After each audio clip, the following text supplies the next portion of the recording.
प्रथमे किसी आलू को धोई काटी एमिति ताकू 5 मिनिट भल कर सिझेबा। पर एक कढ़ई रे किसी सोरिष तेल गोटा जीरा एवं किसी कटा पियाज को देई ताकू भल भाव नाली हवा जाके भाजिबा।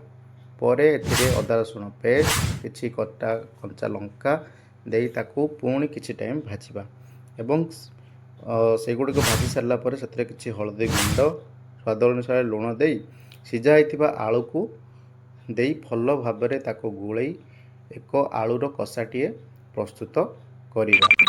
तापर एक पात्र रे 200 रु 250 ग्राम किछि बेसन एवं सेथिरे स्वाद अनुसार लुण हलदी एवं पानी को देई एमिति थिक बेटर होबा जाके ताको भल भाव गुळई घुड़ई किछि टाइम रखिबा। तापर एक सस्पेंशन ने 300 रु 400 ml किछि रिफाइन तेल देई ताको भल भाव गरम करिबा। तेलटी गरम हो सारा पर रखा जाइतिबा आलू कषाटी को किछि एमिति साइज करी बेसन ने बुड़ई एमिति गुटी गुटी करी गरम तेल रे पकेइबा। पकई सारिबा परे लो फ्लेम रे याकू 2.5 रु 3 मिनिट भल भावे छाणीबा। भल भावे छाणी सारिला परे एवं परसी दियंतु गरमा गरम आलू चॉप।